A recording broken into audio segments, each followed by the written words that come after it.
निंद्राए 2.5 दीप में विराजमान 3 कम 9 करोड़ मुनिवृंदों के चरणारविंद में जलादि महार्घम निर्वपामीति स्वाहा। नमो सुमेरे जी, नमो सुमेश जी, नमो।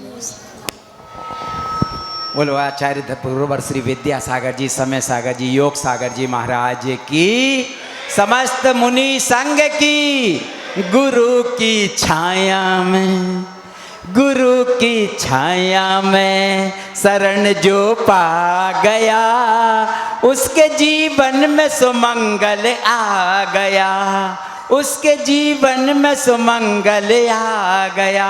धन्य है गुनावासियों का पुण्य जो गुरुवर की छत्र छाया में निरंतर कार्तिकेय अनुप्रेक्षा नामक ग्रंथ के माध्यम से ज्ञान अर्जन करने का सौभाग्य प्राप्त कर रहे हैं। आज हमारे बीच बाहर से बहुत सारे अतिथिगण पधारे हैं।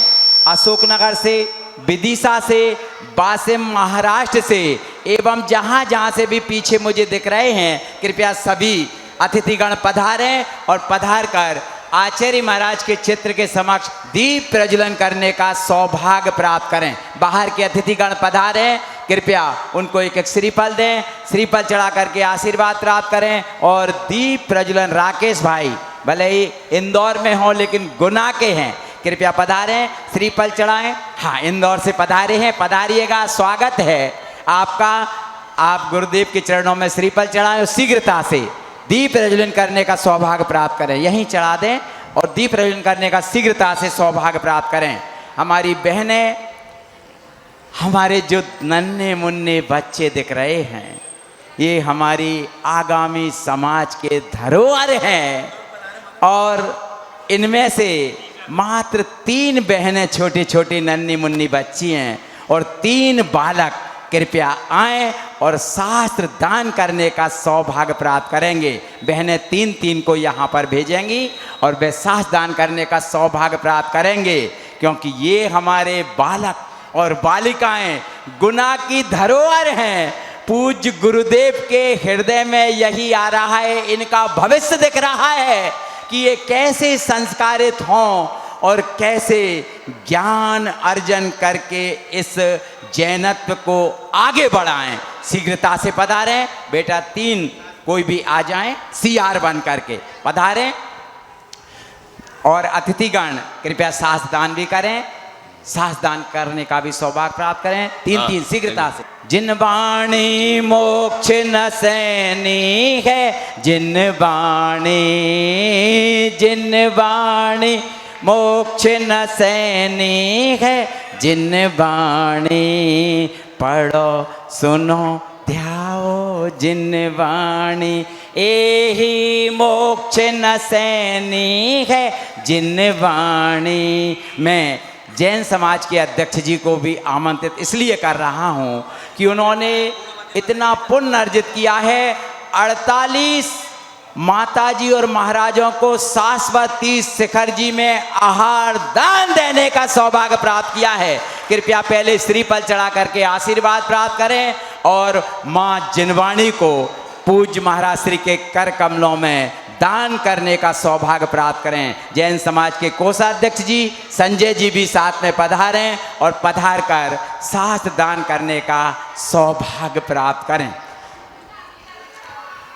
जिन वाणी मोक्ष न सैनी है, जिन वाणी जो जिन वाणी और न धरत है, जो जिन वाणी और न धरत है, सैनी हो के असैनी है, जिन वाणी। बोलो द्वारसांग जिनवाणी माता की। महाराज श्री के चरणों में नमोस्तु नमोस्तु नमोस्तु। संभवतः 92-93 भी गाथा। हाँ चलो आगे। नमोस्तु पूर्वाणी स्वाध्याय वेलायां श्रुतभक्ति कायसरं करोमि। त्योवनुतिलयं देवं वन्दिता त्योवनिन्द्र परिपुञ्जम् उच्चमनुपेहाओ भवे जनानंद जननी हो। बोले पार्श्वनाथ भगवान की जय, बोले चोईसो भगवान की जय, बोले कार्तिकेय स्वामी महाराज की जय, बोले आचार्य गुरु विद्यासागर जी महाराज की जय, बोले आचार्य समय सागर महाराज की जय। ज्येष्ठ और श्रेष्ठ प्रथम निर्यापक श्रमण परम पूज मुनि श्री योग सागर जी महाराज की। मुनि संघ की। हाँ, यह ग्रंथ 12 भावनाओं का ग्रंथ चल रहा है। आज 8वें नंबर का भावना कौन सी है? संवर भावना। बहुत महत्वपूर्ण यह भावना है। इसी से मोक्ष मार्ग प्रारंभ होता है और मुक्ति का अनन्य कारण कोई है? संवर है, जो कि आश्रव और बंध जो है संसार के कारण हैं, और संवर और निर्जरा मोक्ष के कारण हैं। तो संवर पूर्वक हमारा जो कर्म निद्रा होती है तो सही सही मोक्ष की उपलब्धि होती है। कर्म निद्रा 2 प्रकार की है, लेकिन संवर एक ही प्रकार का है। संवर अर्थात द्वार बंद करना। जो आ रहा है बाहर से चोर, उनसे आ रहा है उनको रोकना, इसका नाम संवर है। आश्रव के द्वार 108 हैं। 108 के द्वारा प्रति समय कर्मों का आना हो रहा है। समझे? उन 108 द्वारों को हम बंद करना चाहते हैं। 108 द्वार कौन कौन से हैं? मैं बताता हूँ कि समरंभ समारंभ आरंभ, कृत कारित अनुबोधन और मन वचन काय, इनको आपस में गुना करें, कितने हो जाएंगे? 27। हाँ, तो 27 को 4, क्रोध मान माया लोभ, इनको गुना करने पर कितने हो जाएंगे? 108 हो जाएंगे। तो इसीलिए मुनि महाराजों को 108 लिखते हैं। क्यों लिखते हैं? यही महाराज इन द्वारों को बंद करने में सक्षम हैं और कोई नहीं है, इसलिए 108 द्वार हैं। इसके अलावा एक और दृष्टि से बताता हूँ आपको, मुनि महाराजों को 108 क्यों लगाते हैं। ये तो है ये जैन दर्शन के, लेकिन आम तौर से हम बोल सकते हैं वो कौन सा? 108। एक अर्थात परमात्मा का वाचक है, परमात्मा का है, एक है। और वो परमात्मा कैसे है? शून्य अर्थात अदृश्य रूप में है। शुद्ध परमेश्वर क्या है? क्या? अदृश्य हैं। वे इस प्रकार हुआ। और 8 क्या है? 8 क्या है? योग हैं। हाँ, वो 8 योगों के द्वारा सिद्ध की प्राप्ति होती है। तो कौन कौन से हैं वो? 8 यम, नियम, आसन, प्राणायाम और धारणा, प्रत्याहार, ध्यान और समाधि। इस प्रकार अष्टांग योग कहा। अष्टांग योग के द्वारा उपलब्धि होती है, इसलिए 108 की संख्या लिखी गई है, जो कि ज्ञानार्णव में अष्टांग योग का वर्णन मिलता है। इसलिए इसे इन 8 अंगों अष्टांग योग के द्वारा ही कर्मों का संवर सही होता है। इसलिए आज संवर का प्रकरण प्रारंभ हो रहा है। सबसे ऊंची चीज यही है। जैसे समझ लो, आप घर में बुहारी कर रहे हैं, हाँ, बुहारी कर रहे हैं, लेकिन हवा चल रही है। तो हवा चलते हुए यदि बुहारी करोगे तो आप बुहारी कर नहीं सकोगे। क्या? मैं झाड़ू क्यों नहीं कह रहा हूँ, बुहारी क्यों कह रहा हूँ? इसमें भी राज है। क्या? झाड़ू नहीं कहना चाहिए, बुहारी कहो। क्या हुआ? एक बार की बात है, मुझे भी मालूम नहीं था। मैं कुंडलपुर में था और पहाड़ पे बैठा था और उपास था। उस दिन मैं अकेले बैठा था, लेकिन एक माली दूसरे माली से को कहता है, एक माली दूसरे माली से को कहता है फलाने मंदिर में झाड़ू लगाओ, ऐसा कह दिया। तो एक उसने टोंक दिया, मंदिर में झाड़ू लगाया जाता है, बुहारी की जाती है। तो क्या अर्थ हुआ? झाड़ू क्यों नहीं कहना चाहिए? बात है, ये उर्दू शब्द है। झाड़ू वहाँ लगाया जाता है जहाँ पर शौचालय में। बताओ तो कितनी ऊंची बात कही उन्हें। मंदिर क्या है देख लो। हम शब्दों को उपयोग करते हैं, कुछ भी कर लेते हैं।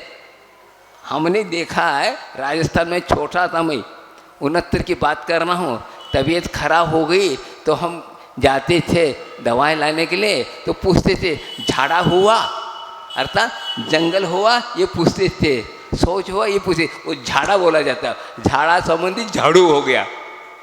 बताओ ये है, लेकिन कोई आज तक नहीं समझ में आया। तो मैं कह रहा हूँ बुहारी कर रहे हैं तो हवा आ रही है तो आपको नहीं लगा। इसी प्रकार वो क्या करना पड़ेगा, आपको द्वार बंद करना पड़ेगा, खिड़कियाँ बंद करेंगे तो क्या होगा, अंदर से आप बुहारी करेंगे 1 मिनट में हो जाए। इसी प्रकार यहाँ पर 5 प्रकार के 108 प्रकार के द्वार हैं और हम क्या करना चाहते हैं, निर्जरा करना चाहते हैं तो इनको बंद करना पड़ेगा ना। हवा आ रही है, अंदर जो है हाँ कूड़ा कचरा आ रहा है तो निकालना चाहते हैं तो हम इन 108 खिड़कियों को बंद करेंगे। अवश्य हमें बुहारी लगाएंगे तो कर्म निद्रा सही होगी, यह बताया जा रहा है। इसलिए कि 108 द्वार को बंद करने के साधन भी बताए हैं। 108 5 चारित्र हैं, परिचय 22 हैं और अनुपेक्षा 12 हैं, 10 लक्षण धर्म हैं, 5 समिति हैं और 3 गुप्ती। ये सब मिलकर के कितने होते हैं, 108 होते हैं। यह बंद के आश्रम के द्वार को बंद करने के लिए संवर का काम। संवर अर्थात रोकना, आश्रम निरोध संवर तत्वासूत्र में आता है। तो आश्रय जो हो रहा था तो बाहर की जो चीज़ आ रही थी उसको रोकना चाहते हैं तो संवर को अपनाना चाहिए, यह मुख्य है। संवर पूर्वक ही यदि हम कर्म निर्जरा करते हैं तो अवश्य क्या होगा, निर्जरा अर्थात मोक्ष होगा। यदि आश्रम भी होता रहे और संवर भी करें 3 काल में होने वाला नहीं। जैसे समझ लो हाँ, आप कुएं में से पानी निकाल रहे हैं और पंप से उसमें पानी आ रहा है तो क्या होगा, नहीं होता ना। इसी प्रकार यहाँ पर हमें जो 108 जो संवर के जो साधन बताए उसने अपनाया। कौन ने अपनाया, मुनि महाराज। मुनि महाराज ही क्या पूर्ण रूप से पालन करते हैं। यह कर्म निर्जरा के अलग अलग साधन हैं, इसको कहते संवर। तो कहते हैं सम्मतम देश वयम महुवयम तह जयो कसायानाम एदे संवर नामा जोगा भावो तहा चेव। क्या सम्यक दर्शन, देश संयम, महाव्रत, इनको क्या कषाय के द्वारा जीतते हैं। कषाय को जीतते हैं तो क्या होता है, ये संवर अवश्य होगा। योगा भाव, योग का अभाव गए तो क्या होगा, यह होगा, आपको मोक्ष की प्राप्ति होगी। नहीं था, नहीं हो रहा है। धीरे धीरे आप भी संवर कर रहे हैं। आपके पास सम्य दर्शन है तो सम्य दर्शन रहेगा, थोड़ा थोड़ा संवर हो रहा है। कौन सा हो गया, इसमें आप लोग स्वाध्याय किए हैं, समझ लो 4 प्रकार के कषाय हैं, अनंतानुबंधी, अप्रत्याख्यान, प्रत्याख्यान और संजीवलन। तो बाधक कारण क्या है, सम्य दर्शन होने में बाधक कारण क्या है, अनंतानुबंधी, अनंतानुबंधी और मिथ्यातादि 3, मिथ्या, समय मिथ्या, समय मुक्ति, इनों को सातों को उपशम करते हैं तो सम्य दर्शन होता है। तो कैसे, आप देवगुरु शास्त्र की पूजा करते हैं, उस वक्त जो विशुद्धि बढ़ती है, उस विशुद्धि के कारण ये क्या, ये आश्रय हो रहा था वो संवर होगा तो आपको सम्यक दर्शन हो जाता है। इसी प्रकार अलग अलग सम्यक दर्शन के साधन अलग अलग बताए। नारिकों को भी अलग बताया, तिर्यंचों के लिए बताया, मनुष्यों को भी बताया और देवों की भी बताया। अलग अलग संवर के सम्यक दर्शन की उत्पत्ति के साधन बताए हैं, तो हम उसको समझे। एक छोटा सा उदाहरण ये है, समझ लो कैसा। कोई व्यक्ति रोगी है और वह जो है रोग से दूर होना चाहता है, स्वस्थ होना चाहता है। क्या कौन सा रोग है? खांसी का रोग है। वह खांसी इतनी परेशान है, न वह खा पा रहा है, न पी पा रहा है, न सो पा रहा है, बैठ पा रहा है, किसी एक सेकंड के लिए भी उसको चैन नहीं। और बहुत दूर से वह क्या है, खांसी का मरीज है। वह वैद्य डॉक्टर के पास जाता है, हम इस रोग से हम दूर होना चाहते हैं, स्वस्थ होना चाहते हैं, जो आप कहो वो हम करने के तैयार हैं। वैद्य ने कहा अब कितने दिन से? कम से कम 20-25 साल से है हम इस परेशानी दूर होना था। उन्होंने कहा हम 8 दिन के अंदर ठीक कर देंगे। अच्छा, 25 साल का रोग 8 दिन के? हाँ कर देंगे, विश्वास दिलाया। लेकिन एक बात बताओ, क्या आप जो है किस चीज़ के खाने के शौकीन है? बताओ, किस चीज़ खाने के शौकीन है बताओ? उन्होंने कहा दही वड़ा। अब दही वड़ा खाएगा क्या होगा? खांसी होगी। अब देखिए, खांसी के लिए दही वड़ा क्या है? जहर है। अब वो उसको छोड़ोगा? हम ये नहीं छोड़ सकते, हम नहीं कर सकते। बताओ, दही वड़ा खाओगे और मैं आपको दवाई दूंगा, दवाई भी दही वड़ा हो जाएगा और वो खांसी नहीं रुकेगी। बताओ, इसको कहते हैं दही वड़ा। क्या है? अब 2 मिनट के लिए आपको आनंद आया और 24 घंटा परेशान हो रहे हो, हाँ, फिर भी नहीं छोड़ना चाहता।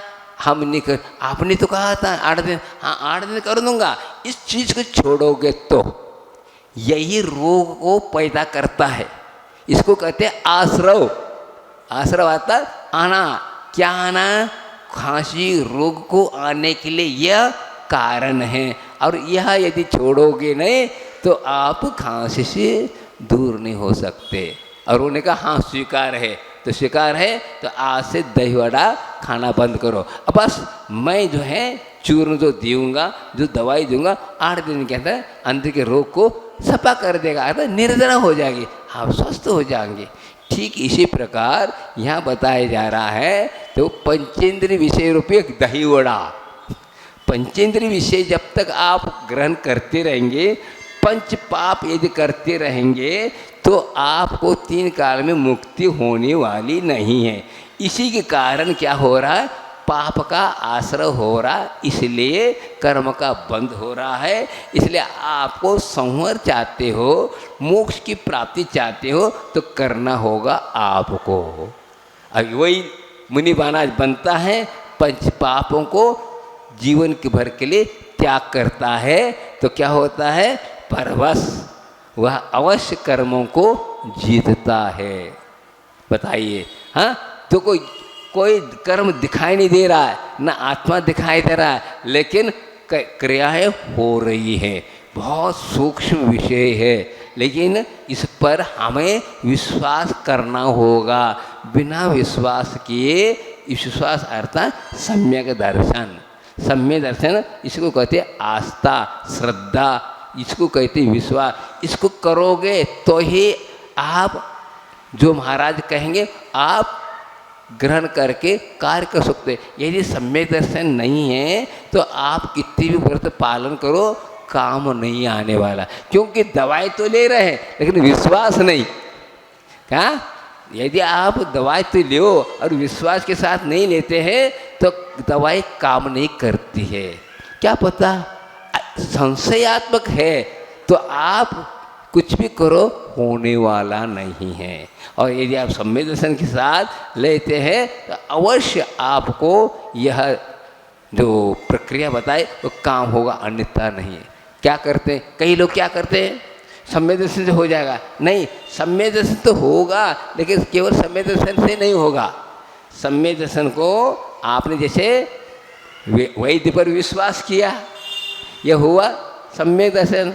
फिर इसके बाद उन्होंने जो कहा उसको ज्ञान किया, फिर बाद वो चूर्ण ले लिया, दवाई ले ली, वो चारित हो गया। ये तीनों जब होते हैं तब रोग दूर होता है। इसी प्रकार यहाँ जो देव भगवान के द्वारा प्रतिपादित वाणी है, गुरुओं के द्वारा बताया जा रहा है, उसको यदि हम श्रद्धापूर्वक किसी प्रकार का संशय न रखते हुए यदि हम इन व्रतों को अंगीकार करते हैं, अवश्य आपको क्या है, मोक्ष आज भी है।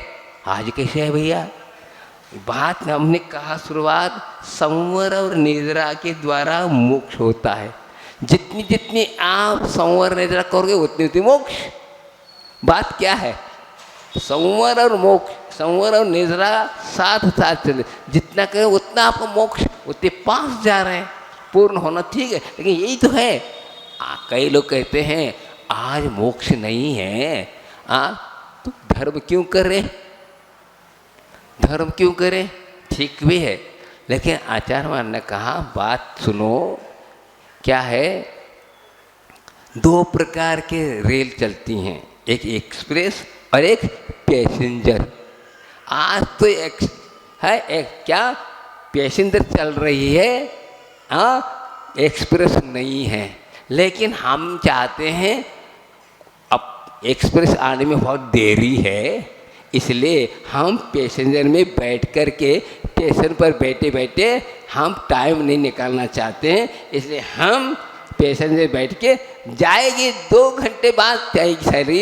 इसी प्रकार इस भाव में अगले भाव सही तो जाएंगे तो वहीं, उतरना पड़े तो बात अलग है। हम दिल्ली जाना चाहते हैं, आगरा उतरना पड़ेगा, फिर स्टेशन बदलना पड़े, कोई बात नहीं, बदलेंगे, लेकिन यहाँ नहीं बैठेंगे हम। अब पता ही नहीं एक्सप्रेस कब आता, हमें टाइम, हमें जगह मिले या न मिले, इस अपेक्षा से यहाँ बैठने की अपेक्षा जा रहे हैं। इसी प्रकार पंचम काल की जो गाड़ी जो चल रही हो, एक्सप्रेस नहीं पैसेंजर है, थोड़ा रुकते रुकते जाओ।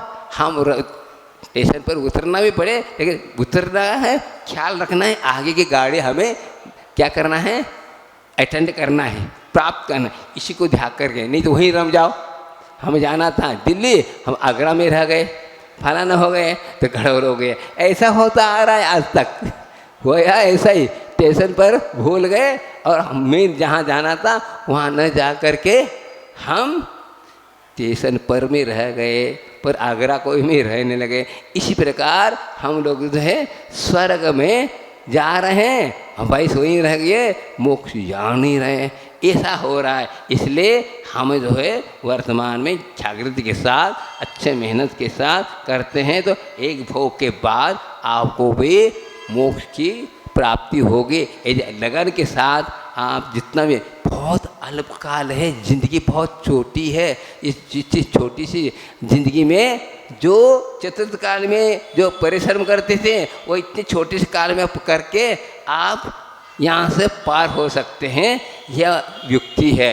तो आज ये बताया जा रहा है संवर सम्यक दर्शन के साथ, दीक्ष व्रत के साथ, महाव्रत के साथ कषायों को जीतते हैं तो वह संवर कहलाता है। प्रति समय अनादिकाल से यह आत्मा कर्मों के द्वारा आवृत हो जा रहा था, ढक रहा है, ऐसे बादल आ रहे, वह अंदर सूर्य है, लेकिन सूर्य बाहर आ नहीं पा रहा है और ये बादल छाते जा रहे, इसलिए इस प्रकार हो रहा है। इसलिए हम कह रहे, भले आप इस जीवन में मुनि नहीं बन पाए, कोई बात नहीं, लेकिन आपको हम आश्वासन देते हैं, जहाँ आप रह रहे हैं वहीं पर भी यदि देह संयम का पालन करते हो, 5 अनुव्रत, 3 गुणव्रत, 4 शिक्षा व्रत, ये 12 व्रतों का घर में रहती है, पालन करोगे तो हमसे भी पहले आप वहाँ जा सकते, कहाँ, 16 स्वर्ग जा सकते हो, और वहाँ से आकर मनुष्य भाव पाकर और मुनि जा सकते हो। छेड़ाला में पड़ा आया ना, यो 12 व्रत पाल स्वर्ग 16 उपजे, तहते चय नर भव पाए, मुनि है शिव जावे। पता जो कितनी बढ़िया बात है, आपका घर नहीं छूट रहा है, आपके रिश्तेदार छूट नहीं रहे, ममता ने, लेकिन फिर भी दोनों काम हो रहा है। इसी को कहते हैं बानिया। ऐसा काम करो, कोई बात नहीं, हाँ, लेकिन इतने के आस्था बनाओ और रुचि बढ़ाओ, आदि आदि करो, तो अवश्य आपको, हम कर तो रहे लेकिन करते हुए परवश नहीं करो, सोवश करो। अतः करना पड़ रहा है, जहाँ करना पड़ रहा है वहाँ संवर और निद्रा नहीं होती है, हो रही, उसको कहते अकाम निर्जरा। इसको कहते अकाम का, काम का नहीं हो, निद्रा तो हो रही लेकिन वह अकाम निद्रा। जैसे समझ लो, दो व्यक्ति उपवास कर रहे हैं, एक को उपवास करना पड़ रहा है और एक ने स्वेच्छा से उपवास लिया। क्यों? उसको क्यों करना पड़ा? उसको मिल नहीं रहा है, हाँ, भोजन मिल नहीं रहा है, इसलिए वह उसको भूख को सहन करना पड़ रहा है। इसको कहते हैं परवश हो करके, इसको कहते हैं अकाम निद्रा। और हमने बुद्धिपूर्वक छोड़ दिया, नहीं आज हम भोजन नहीं करेंगे। इसी प्रकार हम करते हैं तो ये कर्म निद्रा होगी, उसके पास संयम आएगा, इसको कहते हैं। वहाँ पर हो रहा है लेकिन वहाँ संवर पूर्वक नहीं हो पा रहा, हो रहा है लेकिन वहाँ ऐसी बात नहीं है। इसलिए अपने को संवर पूर्वक जितना टाइम है उतना भी करोगे तो वे आपको यह कार्य संवर आता। कर्म जो आ रहे प्रति समय कैसे आ रहे हैं? परिणामों के द्वारा। परिणाम क्या है? कर्मों से, कर्मों का उदय होने के बाद परिणाम शुभ होते हैं और अशुभ होते हैं, तो उसके कारण कर्मों का आश्रय होता है। इसलिए हम क्या कर रहे हैं? देव गुरु शास्त्र के निमित्त हम पूजा कर रहे हैं, समझ लो, हाँ, हम पूजा कर रहे हैं। उस वक्त क्या होगा? परिणाम शुभ रहेंगे, शुभ रहेंगे तो आपकी प्रवृत्ति अच्छी है तो पुण्यार्जन होगा, वो कहलाएगा सात से पुण्य, और उसके द्वारा आपको क्या होगा? साता भी, हाँ, असाता भी साता रूप में परिणत हो जाएगा। देखिए एक बात और सोचनी है, हम कर्म निद्रा करते वक्त के ख्याल रखें, जितने आप पुण्यार्जन करेंगे, जितना हम शुभोपयोग करेंगे, उतना सत्तागत जो कर्म है, सत्ता के पाप भी पुण्य रूप में परिणत होता है, यह महत्वपूर्ण है। और यदि हम पाप कार्य करते हैं तो सत्तागत पुण्य भी पाप में डलता है, बहुत खतरनाक चीज़ है। इसलिए ऐसी प्रवृत्ति करो कि जिससे जो है हमारा जो काम हो सके। इसलिए जो भगवान ने जो बताया है, जो गुरुओं ने जो बता रहे, उसको अपना के चलेंगे तो अवश्य आपका संवर सही सही माना जाएगा, नहीं तो गड़बड़ होगा। तो अपने को संवर पूर्वक कर्मों की निद्रा महत्वपूर्ण तो यही है। इसी के द्वारा अविपाक निद्रा होती है। सविपाक निद्रा सबकी हो रही, एक केंद्र की भी हो रही। क्या था? फल देके कर्म झर रहे, लेकिन बिना फल दे कर्म निद्रा करना संवर पूर्वक ही होता है, नहीं होता। यदि हम संवर पूर्वक नहीं करते, सविपाक निद्रा होगी तो काम के लिए अविपाक निद्रा होना चाहिए। अविपाक जिसका फल न मिले और झड़ जाए, इसको कहते हैं। यह संयम आदि, सम्यक दर्शन आदि के द्वारा क्या होता है समझ लो। आपका पाप का उदय 10 साल बाद आने वाला था, आज हमने इस प्रकार प्रक्रिया अपनाई, वो आज आके चला जाएगा। ये कहलाता संयम पूर्वक निद्रा। वो आने वाला समय पर हम पहले से ही उदीर्णा कर दी। उदय के साथ आने वाला था, उदीर्णा कर दिया था, अकाल में कर दी। अकाल में आया तो फल मिलेगा नहीं, क्योंकि द्रव्य चित्त काल अनुसार फल मिलता है, उस प्रकार नहीं हुआ, फल नहीं मिलेगा। जैसे किसान लोग भी जानते बहुत, अब ये अभी श्रावण भाद्रपद शुरू हो गया है। इसी वक्त यदि गेहूँ बोते हैं, इस वक्त यदि गेहूँ बोते हैं, गेहूँ नहीं आएगा। उग के तो आएगा लेकिन फलेगा नहीं। क्यों? वह मौसम नहीं है, वह काल नहीं है, वह क्षेत्र नहीं, इसके कारण वह फलेगा नहीं। इसी प्रकार हम जो है, जो काल आने वाला था उससे पहले कर दिया तो है बिना फल दे कर्म क्या हो गए, निद्रा को प्राप्त हो गए। ऐसे इसलिए समझिए, मोक्ष जब भी होगा अकाल में होगा, सकाल में नहीं होता।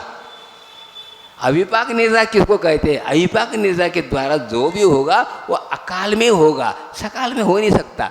सकाल में होगा तो मोक्ष हो ही नहीं सकता, क्योंकि फल देके जा रहा है।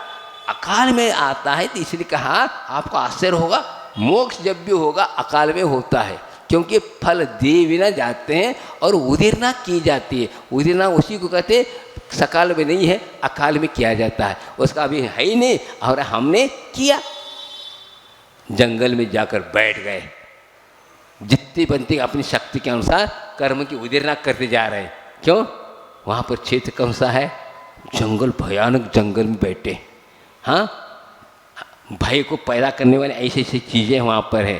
प्रकृति का है, हाँ, पशु पक्षियाँ हैं, ऐसे हिंसक हैं, फिर भी उसके बीच में समता के साथ बैठे हैं, तो अपने आप कर्म झरना शुरू हो जाएगा। प्रतिकूल है लेकिन अपने आप, इसलिए तप को क्यों अपनाते? तपसा निद्रा चो, तप के द्वारा कर्म निद्रा होगी। काय सर्ग में लग गए। काय को असर्ग अर्थात काय सर्ग किसको कहते हैं? काय के प्रति तो ममता छोड़ना कायो सर्ग है।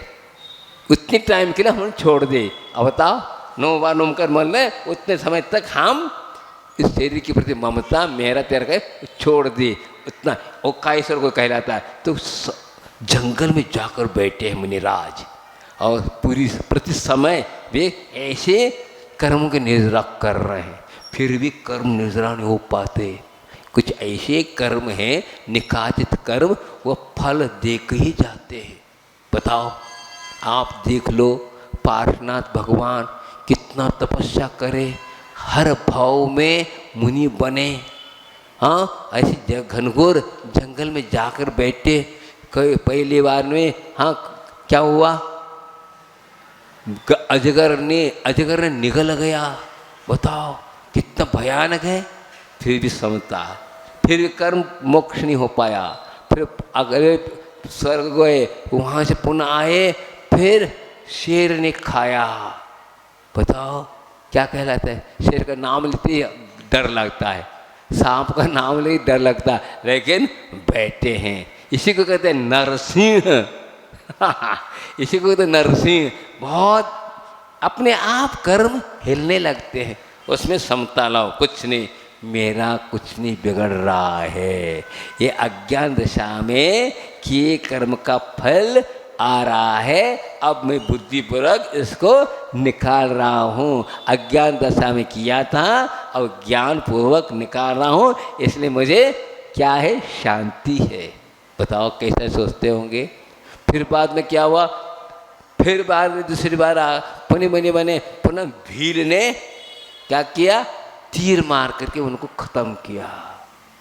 फिर पारसनाथ जी बन गए, फिर और देवों के द्वारा उपसर्ग हुआ, तब जो है केवल ज्ञान की प्राप्ति हुई। अब इसमें आओ सोचो, तीर्थंकर थे, 3 लोग के नाथ माने जाते हैं, स्वर्ग के देव लोग उनके चरणों में रहते हैं, फिर भी उपसर्ग हुआ। कहाँ गए थे देव? आप सोचो। हाँ, जन्म से लेकर जन्म होने से पहले से रत्नवृष्टि हो रही थी, अब कहाँ गए देव लोग? कहाँ गए? इसको कहते निकाचित कर्म। जब आता है, कोई भी रहे, कर्म कभी भी पक्षपात नहीं करता। वह जो, हाँ, तुम भले तीर्थंकर होंगे, तुमने जो किया वो फल भोगना पड़ेगा। ये कर्म सिद्धांत बहुत अटल है, कुछ नहीं समझे। कर्मों की अदालत में वकालत नहीं चलती। क्या? कर्मों के अदालत में वकालत नहीं चलती। केस हो जाए तो जमानत नहीं होती। समझे? ऐसा है, कुछ नहीं, जमानत भोगना ही पड़ेगा आपको, ऐसा है। तो 6 दिन के बाद आ गए। बताओ, 7 दिन तक उपसर्ग हुआ, 6 दिन तक कोई देख नहीं रहा उनको। बताओ, अपरिचित थे। सौधर्मेंद्र कहाँ गए? हाँ, जन्मने से पहले ही यहाँ पर है क्या हो रहा था? उनका आसन कंपाइनमेंट हो रहा था, अब इतना बड़ा उपसर्ग हो रहा, काहे नहीं हो रहा है बताओ। इसके बाद एक बात और कहना चाहता हूँ, उपसर्ग हुआ तो आदेश दिया किसको? सौधर्मेंद्र ने धर्मेंद्र को कहा हाँ उपसर्ग दूर कर क्या, तुम कहाँ जा रहे, तुम कहाँ नहीं जा रहे वह बताओ। सौधर्मेंद्र ने उपसर्ग दूर नहीं किया, किया किसने? धर्मेंद्र ने किया। बताओ क्या है, कैसे कैसी बात है, ये कर्म सिद्धांत है, इसमें कोई कर नहीं सकता है ऐसा। लेकिन बहुत कर्म का जबरदस्त क्या है, शक्ति है, उसमें कुछ ही प्रकार का हेर पैर नहीं हो सकता, होके रहेगा। तो कोई भी हो, इसलिए हम भी प्रति समय कर्मों से बंधे हैं, हम भी जेल में हैं, हम मुक्ति चाहते हैं। तो इसकी एक प्रक्रिया है, आप ही बंद हो गए, आपको ही खोलना है। आप ही जेल में गए और आपको ही क्या जेल से मुक्त होना, कोई कर नहीं रहा है। जेल में किसी ने बंद नहीं किया, हमने इस प्रकार काम किए इसलिए जेल में बंद हो गए। अब हम चाहते हैं अब जेल से बाहर आए, कैसे आए? हमने ही बेड़ी डाली है, अब बेड़ी हमें खोलना है। बताओ कितनी बड़ी बात है। हाँ, लेकिन बांधते हुए तो बांध ले, खोल नहीं पा रहे। बताओ, और ये बेड़ियाँ तुमने बनाई, तुम ही निकाल सकते, दूसरे नहीं निकाल सकते। भगवान ने अपनी बेड़ियाँ खोल ली, लेकिन वो खोलते हाँ युक्ति बता सकते, खोलना आपको ही है। बताओ, इसलिए कहते हैं विश्वास, इसलिए मजबूत सम्य दर्शन हो जाएगी, तो फिर अपने आप 2-3 भोग के अंदर वह निकल जाएगा, मुक्ति पाएगा। हम सोचते हैं अनंत काल हुआ यह आत्मा हाँ जेल में बंद है और प्रति समय बंद को प्राप्त हो रहा है, अब कैसे होगा बताओ। हाँ, कई बार कई प्रकार के पर्याय प्राप्त किए, लेकिन यह पर्याय आज तक प्राप्त नहीं हो पाई, जो शुद्ध आत्म तत्व पर्याय निकलना बहुत कठिन है। सब हो गया, लेकिन ये कि ये वस्तु स्वरूप समझ लो संवर, तो संवर को अपनाना है। सबसे 7 तत्वों में अनन्य कोई चीज़ है, मोक्ष तत्व से बढ़ के है, क्योंकि मोक्ष से बात हो जाए उसमें कोई मेहनत नहीं है, लेकिन इसमें मेहनत है। तो इसको सही हम संवर करते हैं, भावों में निर्मलता विशुद्धता लाते हैं, तो अवश्य क्या होगा, यह संवर तत्व सही है। हाँ, उसके अलावा वो क्या कहते हैं, गुत्ती समधि धमो अनुपिकात परिसह जोवी उक्किटम चारितम संवर हेतु विशेषेण। ये सामान्य बताया और एक विशेष। जब भी आपको उत्कृष्ट रूप से संवर को प्राप्त करना है, अवश्य आपको मुनि बनना ही पड़ेगा। ही लगा के बोल रहा हूँ, कभी आपको कभी भी कपड़े में हो ही नहीं सकता। आप कितनी भी आप साधना करोगे, भले ही कुछ भी हो, लेकिन वह मुनि बनना ही पड़ेगा। जैसे समझ लो, बताता हूँ आपको, पंचम गुण स्थानधारी शेठ सुदर्शन हुए, बहुत जबरदस्त उनका पर उपसर हुआ। हाँ, तो अष्टमी 14 के दिन शेठ जी हो करके स्मशान में जा कर के क्या करते थे, नग्न हो करके क्या करते थे, ध्यान करते थे पंचम गुण। भले नग्न हैं, लेकिन संकल्प क्या है, 24 घंटे के बाद पुनः हम पहनेंगे, यह संकल्प के साथ। लेकिन 24 घंटा खड़े रहे, तो वहाँ के जो भी जितने भी हाँ भूत पिशाच हैं, उनके ऊपर उपसर्ग किया, इतना जबरदस्त उपसर्ग किया। जिंदर सेठ की साथ कह रहा हूँ मैं, एक जिंदर सेठ भी हुए, ये तो सुदर्शन नहीं, जिंदर सेठ की बात कर रहा हूँ मैं। तो वो भी इसी पर सेठ थे और वो करते थे, तो वहाँ के जो भूत प्रेत आदि उनके ऊपर उपसर्ग किया, तो भी अड़िग रहे, श्रावक होकर के मुनि महाराज जैसे अड़िग रहे, तो प्रसन्न होकर के उनको एक विद्या दे दिया। क्या दे दिया आपको मालूम नहीं? जिनसठ सेठ क्या करते थे? विद्या के माध्यम से अकृत्रिम चैतालयों की वंदना करते थे। तो वो जिसके कारण उनको विद्या मिल गई, किससे? ध्यान करते थे, बताओ। और मुनि फिर बाद में मुनि बन गए, बात अलग है, लेकिन इतनी श्रावक अवस्था में उनको विद्या कैसी मिल गई, ये बात करना चाहता हूँ। तो वो अष्टमी चौदस के दिन स्मशान में जा कर के ध्यान करते थे और उसके द्वारा वहाँ के रहने वाले देवी देव उनको प्रभावित होकर उनको विद्या दिया और वह आकर्षित चैताल की वंदना करते थे। हाँ, एक ब्राह्मण ने पूछा हमें भी दीजिए, तो उन्हें प्रक्रिया बताया। क्या प्रक्रिया बताया? कि 108 तुंगी वाली रस्सी लगाकर एक ये करो और उसमें बैठो, नीचे आग लगाओ, अस्त्र शस्त्र रखो और तोड़ते, हाँ, उसको काटते जाओ। हाँ, डरना नहीं, बस ये करोगे तो अवश्य सिद्धि होगी। लेकिन कर नहीं पा रहा था, लेकिन उसमें चोर आ गया, अंजन चोर, बैठ कर तोड़ा तो उसको विद्या हो सिद्ध। क्यों हो गई? निशंकित था। हाँ, निशंकित, अंग में शंका नहीं थी। क्या होगा? क्या, अरे मरना है ही, इस अपेक्षा पहले करके देखो। हैं, हम अपनी तरफ से दूसरों की तरफ मारने की अपेक्षा, मरने की अपेक्षा, हम अपनी तरफ से मर लें और करके उन्हें किया किसी प्रकार के नहीं, तो वह विद्या सिद्ध हो गई। इसी प्रकार ये संवर पूर्वक होता है। तो इस प्रकार हम चाहते तो हैं, हम फल तो चाहते हैं, लेकिन उसको कार्य नहीं करना चाहते। जो कार्य करेगा अवश्य प्राप्त करेगा। तो हम मेहनत तो करना ना चाहते, अपने आप मिल जाए 3 काल में नहीं। हाँ, कामना करते हैं, काम ना करे और कामना करे कैसा होगा बताओ? दो करे, दो बातें इसमें। काम नहीं कर रहे हैं, अब चाहते कामना कर रहे हैं, अब ये मिल जाए, ऐसा नहीं भाई साहब, पहले काम करो तो अवश्य मिलेगा। हाँ, तो हम कामना तो कर रहे हैं, काम नहीं करते, इसलिए वो कामना पूर्ण नहीं हो रही है। तो यहाँ बता जाए सबसे ज़्यादा संवर का कारण क्या है? गुप्ती।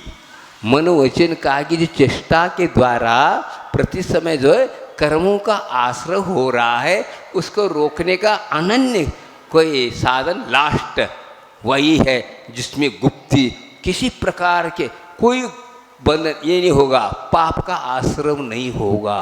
देखिए, गुप्ती होती हुई उत्कृष्ट गुप्ती 12वें गुणस्थान में है, जो कि पूर्ण रूप से गुप्ती हो गया कि 10वें गुणस्थान तक क्या हो रहा है? आश्रय हो रहा है, पाप का बंद हो रहा है, शुद्धोपयोग होते हुए भी बंद हो रहा है। कौन सा है वो शुद्धोपयोग? हाँ, आप लोग चतुर्थ गुण स्थान में घटा रहे हो, अरे 10वें गुण स्थान में पाप का बंद हो रहा है। पाप का बंद क्या? कोई मार काट कर रहा है? नहीं, 4 घातियों का बंद हो रहा है, समझे? ज्ञानावरणी, दर्शनावरणी, अंतराय आदि का बंद हो रहा है, इसलिए महापाप है। वहाँ पर भी सूक्ष्म लोभ कषाय का उदय है। जब तक मोह का उदय रहेगा तब तक आश्रय होगा। तो पूर्ण रूप से संवर कहाँ होगा? 12वें गुण स्थान में जाते ही पूरा का पूरा आश्रय का जो घातिया कर्म का आश्रय होना बंद होती ही अंतर्मूर्ति के अंदर क्या हो जाएगा? केवल ज्ञान की प्राप्ति होगी। बताओ कितनी जबरदस्त है। और यह कार्य हो नहीं रहा, यह साधना की बात है। और जैसे जैसे लगन करेंगे, हम तो व्याख्यान करने में बहुत बात करते हैं, लेकिन करने में, हाँ, चारित्र में उतर करके उसको अपनाना है। मन की चंचलता इतनी है कि वह उसको रोकना बहुत कठिन हो रहा है। बात करते करते परिवर्तित होता है, इतना चंचल, और उसको बांधना है और उसको रोकना है। कितना? अंतर्मूर्त के लिए। वो अंतर्मूर्त यदि रुक जाए, देखिए फिर वही हमारा जो उपयोग है, उपयोग की चंचलता, व्यग्रता को रोकने का नाम संवर है। और संवर होते ही कर्म आना रुकते ही अंदर के जितने भी कर्म थे एक साथ क्या हो जाएंगे? निद्रा को प्राप्त हो जाएंगे। तो इसलिए संवर बहुत ऊंची चीज़ है। समिति आदि ये क्या है, देखिए शुभोपयोग, जितना जितना शुभोप करेगा उतना ही आगे जाकर के शुद्धोपयोग प्राप्त कर सकता है। यदि हम शुभोपयोग को यदि हाँ क्या मानते हैं, आजकल स्वाध्याय प्रेमी बोलते हैं अशुभोपयोग और शुभोपयोग एक से, गलत, ऐसा नहीं। शुभोपयोग में और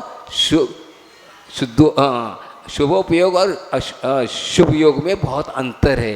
क्या है, शुभोपयोग जो है सम्यक दर्शन के कारण उत्पन्न होता है, हाँ, और शुभ योग अर्थात सामान्य अर्थात कषाय की मंदता में शुभ योग होता है। क्या, कषाय की मंदता में शुभ लेशा हो गई, समझ लो। मिथ्या दृष्टि है वो भी कर लेगा, समझ लो। कौन, वैमानिक देव हैं, नवे ग्रैविक में अवयवी हैं, लेकिन उनको शुक्ल लेशा है, शुभ योग है, लेकिन अशुभोपयोग है, क्योंकि सम्यक दर्शन है। उपयोग में महत्व है, योग को महत्व नहीं। शुभोपयोग को हमें प्राप्त करना है तो सम्यक दर्शन प्राप्त करना होगा। सम्यक दर्शन के साथ जो उपयोग है उसको कहते हैं शुभोपयोग। अभी आप लोग क्या कर रहे हैं, शुभोपयोग में हैं, क्योंकि भगवान की वाणी को सुन रहे हैं, भगवान की वंदना कर रहे हैं, पूजन अर्चन कर रहे हैं। ये क्या है, इसके निमित्त से सम्यक दर्शन होता है, इसको कहा शुभोपयोग। लेकिन मिथ्या दृष्टि में करता है तो उसका क्या हो जाएगा, शुभ योग होगा। समझिए, समझो। अब देखिए आगामी काल में तीर्थंकर होने वाले हैं, कौन, सैनिक महाराज।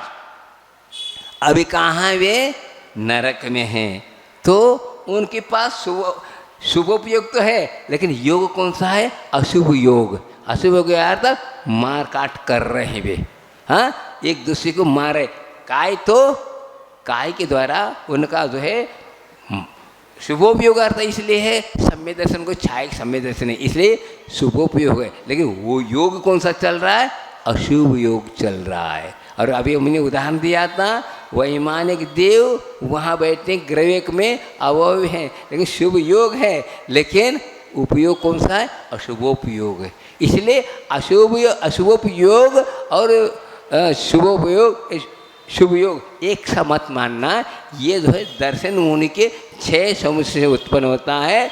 और शुभ योग कषाय की मंदता में, कषाय की मंदता में मिथ्यात्व का भी उदय होती हुई मंद चल रहा है, इसलिए ऐसा अंता कूड़ा कूड़ी का ही बंद हो रहा है, लेकिन शुक्ल लेशा के कारण, लेकिन अंदर तो वही है, हाँ। इसलिए आपको समझना है कि शुभोपयोग शुभ योग में अंतर है। आपको बताऊं, कायकृत अशुभोपयोग ये कहलाएगा। ये क्या कहलाता है, ऐसा करना मार दूंगा, ये बता रहा है, हाँ। और ये क्या हुआ, प्रणाम जय जिनेन्द्र, ये शुभोपयोग शुभ योग हुआ, ये अशुभ योग हुआ, शुभोपयोग गया, अरे शुद्धोपयोग। दे ये 3 कृत है, तो ऐसा समझ लो, प्रवृत्ति जहाँ पूर्ण रूप से रुक जाता है वहाँ पर शुद्धोपयोग होता है। तो आपका समय हो रहा है, तो कहने का तात्पर्य है कि हम कुछ भी हो, अपने को क्या करना है, हमें कम से कम भी राग द्वेष को, मोह को कम करना है। तो राग द्वेष को पैदा करने वाला कारण क्या है, परिग्रह है। यही ग्रह जो है आत्मा को लगा हुआ है, इसलिए वह ग्रह से मुक्त नहीं हो रहा है। इसलिए अपने को अपनी शक्ति के अनुसार परिग्रह को कम करिए। हम टारगेट बनाएं, इतनी हम कमाएंगे, इतनी नीति से हम दुकान चलाएंगे, एक रेट भाव रखेंगे, आदि आदि रखेंगे, तो क्या होगा, यह आपका कार्य संवर का काम करेगा। इसलिए मैं कहना चाहता हूँ, आप दुकान में बैठे हैं तो हम कहना चाहता हूँ आप मंदिर में बैठे हैं। क्या कहा, आप घर में दुकान में बैठे हैं, फिर भी आप मंदिर में क्यों बैठे हैं, कह रहा हूँ। इसलिए कह रहा हूँ आप जो है नीति न्याय के साथ दुकान चल रहा रहे हैं, इसलिए आप मंदिर में बैठे हैं। और मंदिर तो जा रहे हैं लेकिन दुकान को नीति न्याय के साथ नहीं चला रहे, महापाप हो रहा है। इसलिए आपने को भगवान के पास यही भावना भाते, हमारे ऐसी शक्ति दीजिए हमारा भी पाप कम हो जाए, ये भावना मार रहे हैं। तो उन्होंने कहा परिग्रह कम करो, कहा तो आप दुकान में नीति न्याय के साथ चलाएंगे तो अवश्य आपका संवर पूर्वक कर्म निर्णय होगे, गुणस्थल सही रहेगा। तो ये हम कर नहीं पाते हैं, इसलिए गड़बड़ होता है। अपने को देखो कितने से नीति न्याय के साथ, देखो मैं कहना चाहता हूँ करोड़पति अरबपति बनने के बाद क्या होना है बताओ। यदि आप उसका उपयोग नहीं करते हैं, पाप का अर्जन हो गया और आपको पीठ पर पाप का गठरी ले जाना है। यही परिग्रह बहुत ललचाता है। यदि उसका सही सही उपयोग करोगे, सबके लिए दोगे और करोगे तो और लक्ष्मी आपके पीछे आएगी। लेकिन इसको कहते श्रद्धा जिसके पास है, विश्वास है, वह अवश्य दान धर्म करता है और पूर्वकृत कर्म के उदय में आपको आ रहा है धन, लेकिन इसका सही उपयोग नहीं करोगे तो अवश्य वह धन आपको क्या करेगा, जा करके आपको पाप में ढकेल देगा। ऐसे पाप में ढकेल देगा। अनेक जो ये हैं चतुर्गति भ्रमण आपको करना पड़ेगा। इसलिए हम अपने इस परिग्रह को, मुख्य परिग्रह ही पंच पाप का कारण बना हुआ है। इसीलिए झूठ बोलता है, हाँ, इसीलिए हिंसा करता है, इसीलिए चोरी करता है, कुशील करता है, सब इसी के पीछे कर रहा है। इसको आप पुण्य मत समझे, यह सही काम नहीं, ये पाप है। पंच पाप को त्याग करने के लिए कहा, इस तभी संवर होगा पूर्ण रूप से। तो इसलिए आप पाप कमा रहे हैं, लेकिन पाप को लेते हुए भी आपका सही से काम करेगा तो आपका जो है जो कार्य है सराहनीय है, तभी आगे आप बढ़ सकेंगे और मुझसे भी पहले जा सकते मोक्ष। यह आपके मैं चैलेंज देता हूँ, सिद्धांत कहता है कि हाँ कोई क्यों नहीं लगा। आप यदि इतनी विशुद्धि बढ़ाओगे तो वो विशुद्धि के बल पर साप जाता है। आज यहाँ बैठी हुई मेरी यहाँ मक्की हमसे भी चली जा सकते, पर्याय की बात है ना, परिणामों की बात है। किस वक्त कौन सा परिणाम आ जाए और कौन सा घटना घट जाए पता नहीं। इसलिए हम नरक भी जा सकते, निगोद भी जा सकते और मोक्ष भी जा सकते। परिणामों की खेल है, इसलिए अपने परिणामों को ऐसे संभालना है। संवर एक महत्वपूर्ण यह तत्व है। तत्व का अर्थ क्या होता है, भाव। अर्थ जो पदार्थ का जो भाव है वो तत्वार्थ है। तत्वेन अर्थ तत्वार्थ, इसका विश्लेषण और अच्छे ढंग से 10 लक्षण में प्रतिदिन एक एक अध्याय का अर्थ करेंगे तो उस वक्त अच्छी तरह समझाएंगे। तो कहने का तात्पर्य यही संवर तत्व वहाँ पे आएगा। तो कहने का तात्पर्य है कि हम जो है चाहते हैं, हम संसार से मुक्त होना चाहते हैं, तो उसकी विधि इस प्रकार है। तो अवश्य इसको हम क्या करें, अच्छे ढंग से अपनाएंगे तो कोई रोकने वाला नहीं है आपको, आप मुक्त है। इसमें भले आप कौन के कार्य में रोक सकता है, संसार कार्य में, लेकिन आप यदि चाहते हैं मोक्ष तो आप स्वतंत्र हैं। आप कभी भी कर सकते हैं, रात के 12 बजे भी कोई भी तुमको रोकने वाला नहीं है।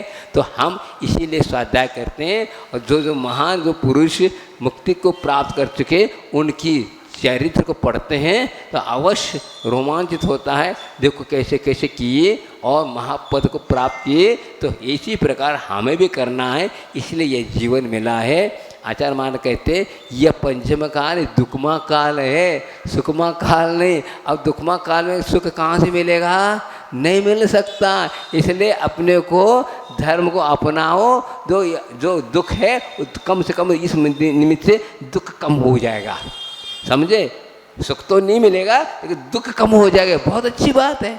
हाँ, मुख्य बात तो ये दुख कम हो जाएगा तो अवश्य आपको शांति मिलेगी और हम अच्छे ढंग से मोक्ष मार्ग चलेंगे। तो अवश्य अपने को क्या मिलेगा, अवश्य किसी को पक्षपात नहीं, आपको जैसे करोगे वैसे आपको मिलेगा। अभी तक करते आए उसी प्रकार मिलेंगे। लेकिन यदि इसको देव गुरु शास्त्र पर अनन्य भक्ति श्रद्धा के साथ स्ववश होकर के परवश होकर नहीं ऐसे करते हैं तो अवश्य आपको इसमें आप सक्सेस हो जाएंगे, फलीभूत होगा और आपका जीवन पाना सार्थक होगा। बोले आचार्य वर विद्यासागर जी महाराज की जय।